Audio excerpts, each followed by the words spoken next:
Guys, for today's video, and we will be discussing the reason kung bakit Maya Savings Bank is one of my trusted bank this 2026. Dalawa lang naman sila mainly na ginagamit ko, si Maribank and Maya. And in this video, sasabihin ko sa inyo, bakit si Maya Bank ang isa sa top choice ko para paglagyan ng pera ko this 2026. So samahan niyo ako pag-usapan natin yan. Subscribe now and press the bell icon.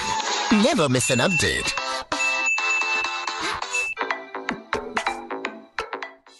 Pag-usapan na natin ito previously, lalo na yung kung yung pera mo ay less than 100,000 and below, magandang gamitin dyan si Maya. That's one of the highlight. Bakit si Maya ang isa sa bank na ginagamit ko? But meron pa bang ibang reason that can pull you to choose Maya?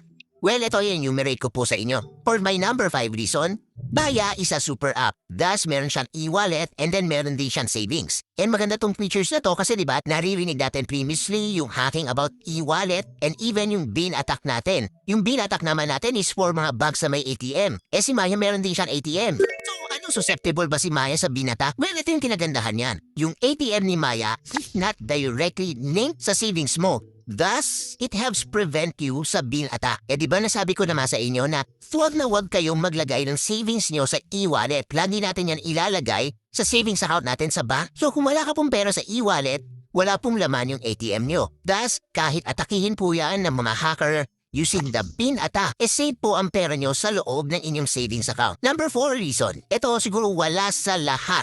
As in lahat ng ganitong features. Si Maya meron siyang time deposit. Well, marami naman ng mga banks ngayon and even online and digital banks ang nag-offer ng time deposit. However, si Maya lang ang merong customizable time deposit. Well, customizable siya in the sense na pwede mo pang dagdagan ang initial deposit mo sa time deposit. Eh di ba kapag nagpunta ka ng mga traditional banks, kunyari kung magkano lang inilagay mo, kunyari 50,000. 50,000 lang yung time deposit mo, hindi mo na siya pwedeng dagdagan. Same thing din naman yan sa mga online and digital banks natin na nag-offer ng time deposit. Kung ano yung nilagay mo ng amount doon, hindi mo na mababago. Hindi mo na siya madadagdagan pa. Kay Maya, when you open a time deposit, you can add more money anytime that you want. So kunyari naglagay ka na 5,000. Tapos, kinabukasan naisip mo may extra pera pa, maglalagay ka pa ng 1,000. Pwedeng gawin yun. Or even pagdating na sweldo mo, maglalagay ka ulit ng 10,000, di ba? So, ganun nag-work ang time deposit ni Maya. Pwede nang i-scale ang deposit mo na dumami pa instead of opening another time deposit. Ganun kasi ang kalakaran ng time deposit sa ibang banks. If you want to increase your time deposit, you have to open another time deposit account. Which is sa totoo lang, parang haba ng proseso. Number 3, if you are allergic to missions to increase your savings, well, Maya has a personal goal with a graduated interest. A maximum of 8% per annum ang ibibigay po ng Maya personal goal sa inyo without having to do any interest. Just note lang po na graduated po ang interest na binibigay.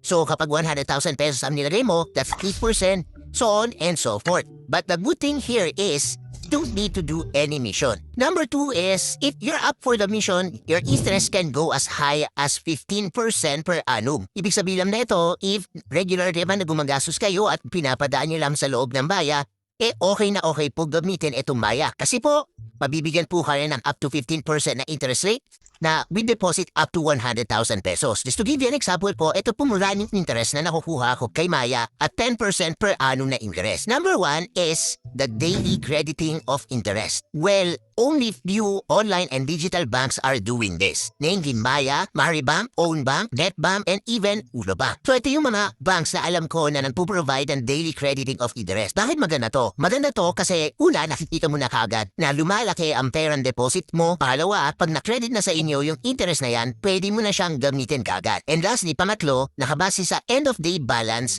yung pag-calculate nila ng interest. Thus, masasabi natin na compounding ang interest kapag daily crediting. With the exception naman lang kay Ownbank na hindi nila sinasama ang interest na pumapasok sa kanilang savings. So basically, yan ang main reason ko kung bakit si Maya ay isa sa mga bank na ginagamit ko for 2026. Doon meron pa tayong mga bonus reason. Siyempre, TDIC insured si Maya ng up to 1 million peso. Building a credit history with Maya will open you up to possibility sa Maya Easy Credit and even sa Maya Credit Card. Do sa Maya Credit Card po, dalawa po siya. Meron po siya secured and unsecured. For secured credit card, ito po yung magkakaroon kayo ng collateral sa bangko at bibigyan po nila kayo ng isang secured credit card. Yung isa naman po is unsecured wherein you don't need any collateral para mabigyan kayo ng credit line with Maya. So ako po, marerecommend ko po sa inyo na gumamit po kayo ng Maya for your savings, lalo na po kung ang perang ilalagay niyo po sa savings account niyo ay 100,000 and below. Doing the mission na sinasabi ko po dito sa video na to, can lead you up to 10%